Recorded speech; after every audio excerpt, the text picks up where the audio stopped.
హల్లెలూయా. చెబుదాం, దగ్గరగా చెబుదాం. హల్లెలూయా, హల్లెలూయా. ఈ ఉదయకాలం ముందు దేవుడికి సన్నిధి తెచ్చింది మీకు అందరికి ప్రభు పేరిట వందనాలు. అందరికీ వందనాలు చెబుదాం. అందరికి వందనాలు. ఈ దినం దేవుడు మనతో మాట్లాడినట్లు ప్రతి మాట మన జీవితానికి ఒక ఆధారమై ఉంటుంది. కనుక బిడ్డలారా, ఈ దినం పరిశుద్ధాత్మ దేవుడు మనతో ఏం మాట్లాడుతున్నాడు, ఆ మాట కొరకు ఆశ కలిగి వచ్చిన ప్రతి ఒక్కరు తప్పుడు కొట్టి ప్రభుత్వం చదువుదాం. పరిశుద్ధ గ్రంథంలో మనం చదువుకున్న 119వ కీర్తన 156వ చరణం, 119వ కీర్తన 156వ చరణం. యెహోవా నీ కనికరములు మితి లేనివి, నీ న్యాయ విధులను బట్టి నన్ను బ్రతికింపము. ఇది విన్నపమా ప్రార్థన? ఇది విన్నపమా ప్రార్థన? యెహోవా నీ కనికరములు ఏమి లేనివంట, మితి లేనివి. అంటే దాని అర్థం ఏంటి చెప్పండి, పిల్లలకి చెప్పండి. మితి లేనివి అంటే అర్థం ఏంటి? ఇక దానికి ఎక్కడ చెప్పండి, ఎక్కడ ముగింపు అనేది లేదు. ఆయన కనికరానికి ముగింపు లేదు. కాలానికి ఒక ముగింపు ఉంది, మనిషి జీవితానికి ఒక ముగింపు ఉంది. ఈ ప్రకృతిలో దేనికైనా ముగింపు ఉంది, కానీ దేవుని ప్రేమకు కానీ, దేవుని కనికరానికి కానీ, దేవుని యొక్క కృపకు కానీ చెప్పండి ఏం లేదు, ముగింపు లేదు. ఎందుకో తెలుసా? ఆయన అంటాడు, దేవుడు లోకమును ఎంతో అంటే దానికి ముగింపు లేదు. ఆయన కనికరానికి ముగింపు లేదు, ఆయన ప్రేమకు ముగింపు లేదు. ఆయన చేసే ప్రతి దానికి కూడా ముగింపు లేదు. ఆయన చేస్తూనే ఉంటాడు, దీవిస్తూనే ఉంటాడు, కనికరిస్తూనే ఉంటాడు, కాపాడుతూనే ఉంటాడు, కార్యాలు జరిగిస్తూనే ఉంటాడు. ఆయనంతా కూడా కంటిన్యూ ప్రాసెస్, ఎక్కడ కూడా ఆగేది కానీ మనకైతే ఆగుతాయి. ఇష్టమైతే చేయటం, లేకపోతే మానేయటం. ఇష్టమైతే మందిరానికి రావటం, లేకపోతే మానేయటం. ఇష్టమైతే పనికి వెళ్తాం, లేకపోతే మానేస్తావు. ఇష్టమైతే ఆఫీస్కి వెళ్తాం, లేకపోతే మానేస్తావు. వీటికి ముగింపు ఉంది. కానీ దేవుని యొక్క కనికరానికి ముగింపు లేదు, దేవుని ప్రేమకు ముగింపు లేదు, ఆయన దయకు ముగింపు లేదు. ఆయన ఏది చేసినా దానికి ఏముంటుంది చెప్పండి, ముగింపు ఉండదు. అంటే ఆయన ప్రేమ ఎంత గొప్పగా మీరు అర్థం చేసుకోండి, ఆయన ఎంత గొప్పవాడో మీరు అర్థం చేసుకోండి, ఆయన కృప ఎంత విస్తారమైందో మీరు అర్థం చేసుకోండి. ఈ పునరుద్ధానపు దినమందు పరిశుద్ధాత్మ దేవుడు చెబుతున్న అద్భుతమైన మాట, కీర్తనకారుడు దేవుని సన్నిధికి వెళ్ళి ఆయన సన్నిధిలో చేతులెత్తి మొరపెట్టి ప్రార్థన చేస్తూ అంటాడు, యెహోవా నీ కనికరములు స్తోత్రం చెప్పండి. హల్లెలూయా. మితి లేనిది, మితి లేదు. ఏమి లేదంట చెప్పండి, ఏమి లేదు, మితి లేదు. అందుకే ఆయనను ఆరాధించడానికి మనం ఇష్టపడ్డాం, అందుకు ఆయన సన్నిధికి రావడానికి ఇష్టపడ్డాం, ఆయనను నమ్ముకోవడానికి ఇష్టపడ్డాం. ఆయన గొప్ప దేవుడు అని ఇష్టపడి ఆయన సన్నిధికి వచ్చి ఆయన సన్నిధిలో మన జీవితాన్ని సంపూర్ణంగా ఆయనకు సమర్పించుకున్నాం. దేవుని స్తోత్రం. సంపూర్ణంగా సమర్పించుకుంటేనే ఆయన దయ ఆయుష్కాలం అంతా సంపూర్ణంగా మనం ఆయనకి సమర్పించుకోవాలి. రాత్రి ప్రభు ఏమంటాడు మనతో? అమ్మా గౌడ్ బాగా చెప్పారు. ఏంటంట? స్థిరత్వం. సంఘానికి విశ్వాసములు ఏముండాలంట? స్థిరత్వం. సంఘానికి విశ్వాసములో స్థిరత్వం ఉండాలి. విశ్వాసం ఉండాలి, విశ్వాసములో స్థిరత్వం ఉండాలి. కొంతమందికి విశ్వాసం ఉంటుంది కానీ ఏముండదు? చెప్పండి, ఏముండదు? స్థిరత్వం ఉండదు. కొంతమందికి స్థిరత్వం ఉంటే ఏముండదు? విశ్వాసం ఉండదు, భక్తి ఉండదు. ఏవేవో వారి జీవితంలో చేస్తూ ఉంటారు. కానీ బిడ్డలారా, ఓ దైవజనుడు, రాజు దేవుని పాదాల చెంత ప్రార్థన చేస్తూ ఓ అద్భుతమైన మాట అంటున్నాడు. అయ్యా, నీ కనికరములు, చెప్పండి ఏంటంట? ఎంత మితి లేని కనికరము తెలుసా? అయితే మనం ఏది చేసినా, ఎక్కడికి వెళ్ళినా, కాదన్నా పని చేసినా, కాదన్నా కాడికి వెళ్ళినా, అయినను ఆయన కనికరము మితి లేదండి. దైవజనుడు పాడుతూ ఉంటాడు, మితి లేని నీ ప్రేమ గతి లేని నన్ను చూచి నా స్థితి మార్చినది, నన్నే స్మృతిగా చేసినది. మితి లేని నీ ప్రేమ గతి లేని నన్ను చూచి నా స్థితి మార్చినది, నన్నే శృతిగా చేసినది.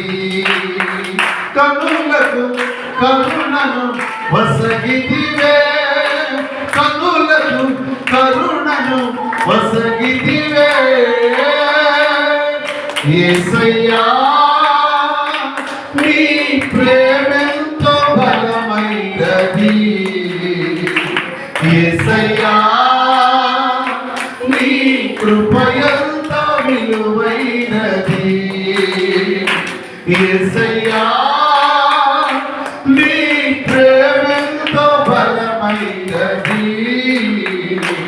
యేసయ్యా, నీ కృపయంతో విలువైనది. హల్లెలూయా. ఆయన కనికరము మితి లేనిదైతే ఆయన ప్రేమ కూడా మితి, ఆయన దయ కూడా మితి లేనిది. ఆయన ఎంత మితి లేని కనికరాన్ని మన పట్ల చూపిస్తున్నాడో, మితి లేని ప్రేమను చూపిస్తున్నాడో, మితి లేని దయ చూపిస్తున్నాడో, ఇంకను చాలా మంది జీవితాల్లో ఆయన ప్రేమను, ఆయన కనికరాన్ని, మితి లేని ఆయన ప్రేమను, మితి లేని కనికరాన్ని చాలా మంది జీవితంలో ఏం చేస్తున్నారో తెలుసా? వాళ్ళు ఏం చేస్తున్నారో తెలుసా? చాలా ఈజీగా బిడ్డలారా, ఆయన ఎంతగా ప్రేమిస్తాడో అంతగా శిక్షిస్తాడు. స్తోత్రం చెప్పండి. ఆయన ప్రేమ ఎంత మితిలేనిది అవుతుందో, ఆయన కనికరం ఎంత మితిలేనిది అవుతుందో, ఆయన శిక్ష కూడా మితిలేనిది అవుతుంది. ఆయన దయాళుడని, కనికరించే దేవుడని, మేలు చేసే దేవుడని, ప్రేమించే దేవుడని అన్నీ మనకు తెలుసు. దాన్ని అలుసుగా తీసుకుని అలా ఉంటే కీర్తనకారుడు 20వ కీర్తన రాస్తూ అంటాడు, ఇట్టి పనులు నీవు చేసినను, ఇట్టి పనులు నీవు చేసినను నేను మౌనులై ఉన్నానని.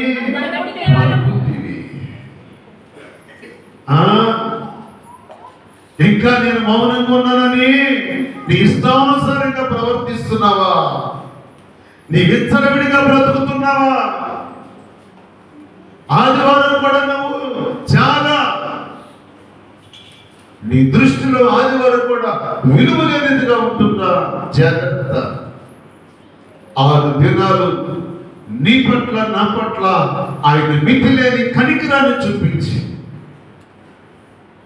నువ్వు నోరు పాడు చేసుకున్నా, కన్ను పాడు చేసుకున్నా, మనసు పాడు చేసుకున్నా, ఒకవేళ శరీరమే పాడు చేసుకున్నా, ఆయన ఎందుకు మితి లేని కనికరమతో నిన్ను కనికరిస్తున్నాడు తెలుసా? ఎందుకు కనికరిస్తున్నాడో తెలుసా? పలుసార్లు దావీదు మీదకి ఇటు పట్టుకుని వెంటబడి పలుసార్లు దావీదును చంపడానికి ప్రయత్నించిన సౌలు రాజును దేవుడు ఎందుకు కనికరించాడో తెలుసా బిడ్డలారా? ఎందుకు కనికరిస్తున్నాడో తెలుసా? ఏదో ఒక రోజు నీ స్థానాన్ని తప్పించి అదే దావీదు నా స్థానంలో కూర్చోబెట్టాలి. స్తోత్రం చెప్పండి. నువ్వు అనుకుంటున్నావేమో పర్వాలేదని, కానీ దేవుడు ఊరుకోడు.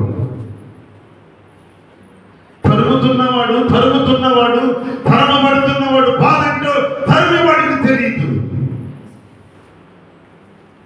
తిట్టేవాడి బాధ, తిట్టేవాడి సంతోషం, తిట్టించుకునేవాడి బాధ వాడికి తెలియదు. నా దేవుని పెట్టారా? సౌలు తరుముతూ ఉన్నప్పుడు దేవుడు అనుకున్నాడు, ఒకసారి దావీదుకు అవకాశం ఇచ్చి చూద్దామని చూసి గుహలో సౌలు రాజు పడుకుంటే దావీదుకు అవకాశం ఇచ్చాడు దేవుడు. గుమ్మం దగ్గర కాపలా కాస్తున్నాడు నమ్మకమైన వాడు. ఎవరు? అబ్నేరు నమ్మకమైన వాడు. ఇప్పుడే కాదండి, బంధువులు సెక్యూరిటీ పెట్టుకోవడం అది నమ్మకం వచ్చింది. సౌలు రాజుకి అబ్నేరు చాలా నమ్మకస్తులను పెట్టుకున్నాడు. దావీదు తన ప్రజల గుహ దగ్గరికి వచ్చేసరికి అబ్నేరు నిద్రపోతున్నాడు, పక్కన వాళ్ళు నిద్రపోతున్నారు, సౌలు రాజు కూడా నిద్రపోతున్నాడు.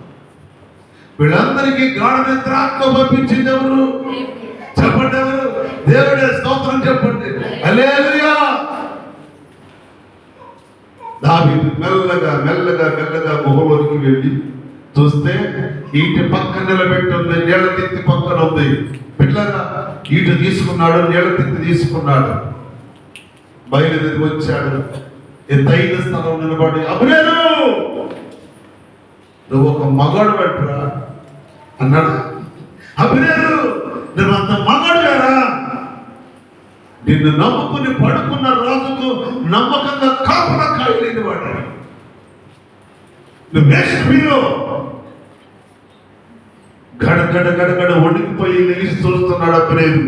సౌలు కూడా లేచాడు. సౌలు రాజు దావీదు చేతిలో ఏముంది? దావీదు ఇంటి అటు తడుపుకున్నాడంట. ఇటు కనపడలేదు, నీళ్ళ తిత్తి కనపడలేదు. ఏమైపోయినా కేక వినపడుతుంది ఎత్తైన స్థలంలో. రాజా, నువ్వు నమ్ముకున్నవాడు నీకు రక్షక పట్టుగా ఉండలేకపోయాడు. ఈ దినము శత్రువైన నీ ప్రాణాన్ని నా దేవుడు నా చేతికి అప్పగించాడు.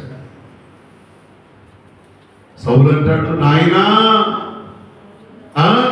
సౌలు రాజు చూడండి అసలు, నాయనా దావీదా, నువ్వు దేవుడు అయ్యా, నువ్వు మంచోడు అయ్యా. దావీదును పొగుడుతూ అంటాడయ్యా, నిజమే ఈ దినం నన్ను నీవు చంపవలసింది, కానీ చంపలేదు. ఎందుకని అంటే దావీదు అంటాడు, నాకంటే ముందు నిన్ను దేవుడు అభిషేకించాడు. స్తోత్రం చెప్పండి. యెహోవా చేత అభిషేకించబడిన వాడు నువ్వు. నిన్ను చంపి నేను నరకాగ్నికి వెళ్ళకూడదు, నిన్ను చంపి శాపాన్ని నేను తెచ్చుకోకూడదు. రాజా, అన్ని దినాలు నీకు అవకాశం ఉంటుందని నువ్వు ఎప్పుడు సంతోషపడద్దు. బిడ్డలారా, ఎప్పుడు అవకాశం నీ చేతిలో ఉంటుంది అనుకోవద్దు. ఎప్పుడు అధికారం నీ చేతిలో ఉంటుందని అనుకోవద్దు. ఎప్పుడు నాకే ఉంటుందని నువ్వు సంబరపడద్దు. ఏదో ఒక దినాన దేవుడు ఆయనకి ఇష్టమైన వారి చేతికి అప్పగిస్తాడు. దేవుడు స్తోత్రం. హల్లెలూయా. బిడ్డలారా, కొన్నిసార్లు నీ ప్రార్థన ఏంటో, నీ విశ్వాసం ఏంటో, నీ భక్తి ఏంటో బయటపడుతుంది. పరిస్థితులు మారుతాయి. ప్రార్థన వల్ల పరిస్థితులు ఏమవుతాయి? మారిపోతాయి. ప్రార్థన చేస్తామంటే పరిస్థితులు మారిపోతాయి. ఈ రోజు మన పరిస్థితులు మారడానికి గల మొట్టమొదటి పెట్టేంటో తెలుసా? ప్రార్థన. స్తోత్రం చెప్పండి. హల్లెలూయా. ఈ స్థితిలో ఉండటానికి మొట్టమొదటి పెట్టు ప్రార్థనే మన పరిస్థితులను మార్చగలిగింది, మన దశను మార్చగలిగింది ప్రార్థనే. మనమే కాదండి, మనము కళనే మార్చింది. తప్పులు ధైర్యంగా చెప్పగలను.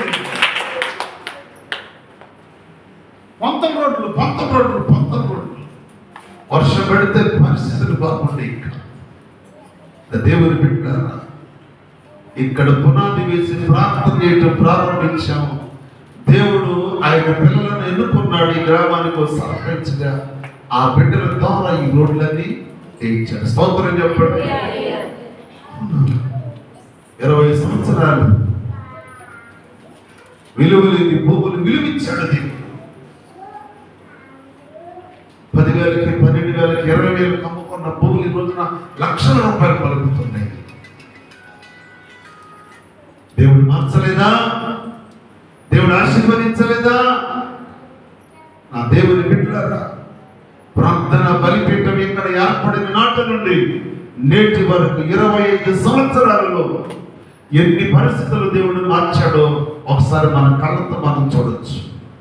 ఎన్ని కుటుంబాలు జీవితాలు వెలిగించాడో దేవుడు మన కళ్ళతో మనం చూడొచ్చు. ఎంతమంది హృదయాలను మార్చాడో దేవుడు మన కళ్ళతో మనం చూడొచ్చు. ఎన్ని కుటుంబాలు దీవెనకరంగా ఉన్నాయో మన కళ్ళతో మనం చూడొచ్చు. పరిస్థితులు మారటానికి గల మొదటి మెట్టు చెప్పబడినది ప్రార్థన. ప్రార్థన మన జీవితానికి ఎంతో ఆశీర్వాదాన్ని తీసుకొచ్చి పెట్టింది. ఈ రోజు ఈ స్థితిలో ఉన్నాము అంటే అది దేవుని యొక్క చెప్పండి మితిలేని ప్రేమ, మితిలేని కనికరం, మితిలేని దయ. ఆ దయే, ఆ కనికరమే, ఆ కృపే ఈ రోజు మనల్ని ఈ స్థితిలో ఆశీర్వదించి దాన్ని తెలుగెత్తి దేవుని స్తుతిస్తూ అంటాడు, యెహోవా యెహోవా నీ కనికరములు మితిలేనివి ప్రభువా, వాటికి అంతము లేదు. నా దేవుని బిడ్డలారా, మనిషికి అంతమంది, వస్తువుకి అంతమంది, సృష్టికి అంతమంది, ఈ భూమికి ఆకాశానికి అంతమంది, కానీ నా దేవుడు అంతము లేని దేవుడు. ఆయన మాట మనం వినాలి, ఆయన చెప్పింది మనం చేయాలి. చేసిన రోజునే